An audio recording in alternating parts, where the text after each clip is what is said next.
അനീഫ കായക്കൊടി ഫത്വ വായിക്കുന്നത് കേട്ടോളൂ. ജിന്ന് അതേപോലെ മലക്ക് ഇതൊക്കെ മനുഷ്യരെ സംബന്ധിച്ചിടത്തോളം അഭൗതികമാണ് എന്നതാണ് പണ്ഡിതന്മാർ രേഖപ്പെടുത്തിയതായി നമുക്ക് കാണാൻ കഴിയുക.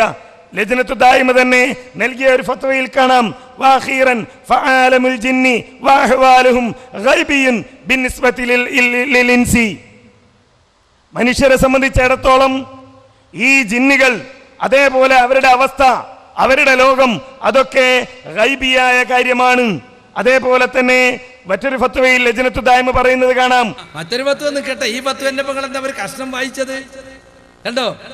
ജിന്നുകളും അവരുടെ അവസ്ഥകളും നമ്മൾ മനുഷ്യരെ സംബന്ധിച്ചിടത്തോളം ഗൈബിയാണ് എന്ന് പറഞ്ഞതിന്റെ വാക്യം എന്താ അറിയോ? അത് ഇവർ വായിക്കൂല. ലാ യഅലമൂന മിൻഹാ ഇല്ലാ മാ ജാഅ ഫീ കിതാബില്ലാഹി തആല.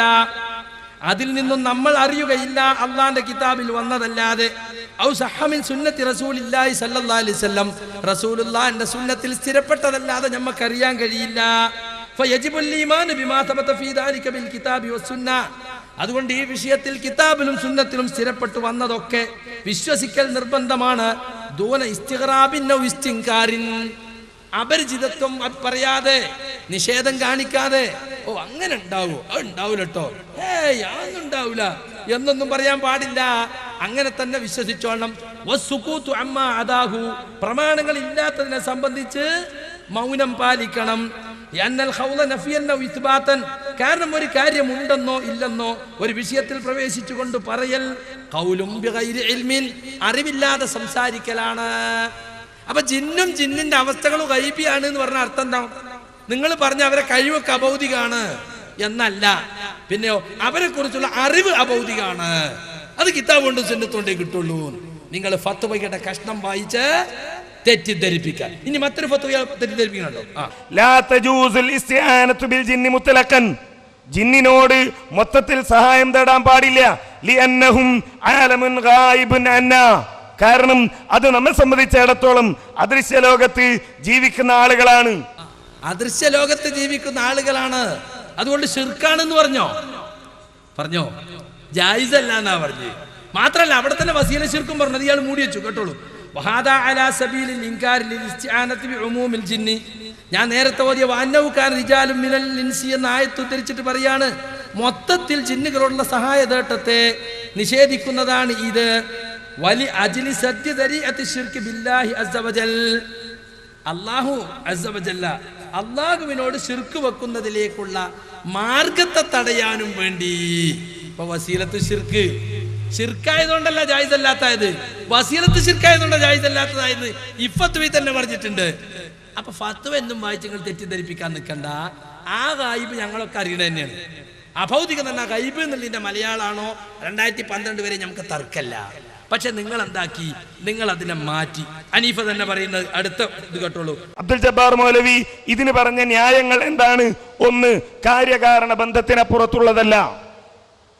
ജിന്നിനോടുള്ള അതല്ലെങ്കിൽ മലക്കിനോടുള്ള ഈ സഹായതേട്ടം കാര്യകാരണ ബന്ധത്തിന് അപ്പുറത്തുള്ളതല്ല എന്നാണ്. എന്നാൽ ഇത് അപ്പുറത്തുള്ളതല്ലേ ആണ് എന്ന് എല്ലാവർക്കും അറിയാം. എന്ത് കാര്യകാരണ ബന്ധമാണ് ജിന്നും മനുഷ്യനും തമ്മിലുള്ളത്? നാം പറയുന്നത് ജിന്നിന് എങ്ങനെ കേൾക്കാൻ കഴിയും?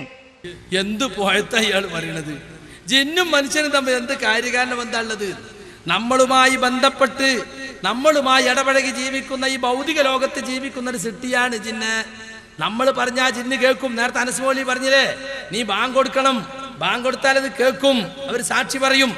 വേണ്ട, KJUവിന്റെ പുസ്തകം തന്നെ എടുത്തോ.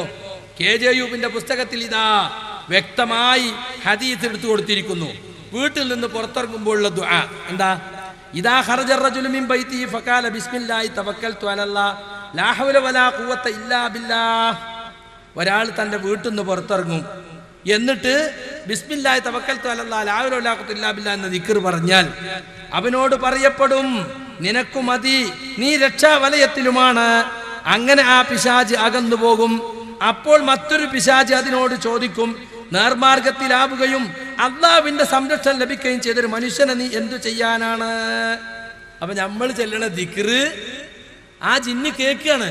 ഓ, ഇനിയിപ്പൊ നമുക്ക് ഒന്നും കഴിയാൻ സാധിക്കൂല, വീട്ടിൽ നിന്ന് പുറത്തിറങ്ങുമ്പോൾ ദിക്റ് ചൊല്ലിയിട്ടാ പോണത്, ഓനഞ്ഞ് ബുദ്ധിമുട്ടിക്കാനാവൂല. അപ്പൊ നമ്മൾ ഹനീഫ എഴുതിയ ബുക്കാ, അതതിന്റെ രസം. അനീഫി അനസും കോക്കസ് നേതാവും കൂടി എഴുതിയ ബുക്കിലാ പറയുന്നത്. ഇനി അടുത്ത് കണ്ടോ, വീട്ടിൽ പ്രവേശിക്കുമ്പോൾ ഒരാൾ ബിസ്മില്ല, ഒരാൾ തൻ്റെ വീട്ടിൽ പ്രവേശിക്കുകയും ആ സമയത്തും ഭക്ഷണ സമയത്തും അള്ളാഹുവിനെ ഓർമ്മിക്കുകയും ചെയ്താൽ പിശാച് പറയും നിങ്ങൾക്കിവിടെ താമസവും ഭക്ഷണവുമില്ല. പ്രവേശിക്കുമ്പോൾ അങ്ങനെ ചെയ്തില്ലെങ്കിൽ പിശാച് പറയും നിങ്ങൾക്ക് താമസം ലഭ്യമായി. ഭക്ഷണം കഴിക്കുമ്പോൾ അള്ളാഹുവിനെ ഓർമ്മിച്ചില്ലെങ്കിൽ പിശാച് പറയും നിങ്ങൾക്ക് ഭക്ഷണവും ലഭ്യമായിരിക്കുന്നു. മുസ്ലിം. അപ്പം നമ്മൾ വീട്ടിൽ കയറുമ്പോൾ ബിസ്മില്ല എന്ന് പറഞ്ഞാൽ ഒന്നും ഇവിടെ താമസ സൗകര്യം കിട്ടൂലട്ടോ. അങ്ങനെ ഭക്ഷണം കഴിക്കുമ്പോഴും ബിസ്മില്ല പറഞ്ഞാൽ ഒന്നും ഇവിടുന്ന് ഭക്ഷണവും കിട്ടൂല. പറഞ്ഞില്ലെങ്കിലോ, വീട്ടിൽ കയറുമ്പോൾ ബിസ്മി പറഞ്ഞില്ലെങ്കിൽ നമുക്കിവിടെ താമസം കിട്ടി. ഭക്ഷണം കഴിക്കുമ്പോൾ ബിസ്മി പറഞ്ഞാൽ നമുക്കിവിടെ മെസ്സും കിട്ടി. നമ്മൾ പറഞ്ഞത് എങ്ങനെ ജിന്ന് കേൾക്കോ? കേട്ടില്ലെങ്കിൽ എന്ത് കാര്യകാരണം എന്താണുള്ളത്? ജബ്ബാർ മൗലവിയുടെ വാചകമാണ് പറയുന്നത്. ജിന്നു മലക്കൊരു കാര്യം എന്തല്ല അവിടെ ജബ്ബാർ മൗലവിയ പറഞ്ഞത് എന്താ? വിജനമായ മരുഭൂമിയിലൂടെ വഴിയറിയാതെ നടന്നു നീങ്ങുന്ന ഒരാൾ ഇവിടെ എൻ്റെ ശബ്ദം കേൾക്കുന്ന കാര്യകാരണബന്ധം വന്നില്ലേ? ഇവിടെ എൻ്റെ ശബ്ദം കേൾക്കുന്ന വല്ലവരും ബ്രാക്കറ്റിൽ മനുഷ്യൻ മലക്ക് ജിന്ന്. അപ്പൊ ശബ്ദം കേൾക്കുന്ന പരിധിയിൽ ഉണ്ടായിരിക്കലല്ലേ കാര്യകാരണബന്ധം. അപ്പൊ ഗൈബി എന്ന അഭൗതികം എന്ന അർത്ഥം പറഞ്ഞതിനപ്പുറം അഭൗതികത്തിന് നിങ്ങൾ ഇപ്പൊ എന്താക്കി? തൗഹീദും ശിർക്കും വേർതിരിക്കുന്നിടത്ത് പറഞ്ഞൊരു അഭൗതികമുണ്ട്. അതെന്താ? കാര്യകാരണബന്ധത്തിനപ്പുറത്തുള്ളത് അതിലേക്ക് കൊണ്ടുപോയി. അതാണ് കുഴപ്പം.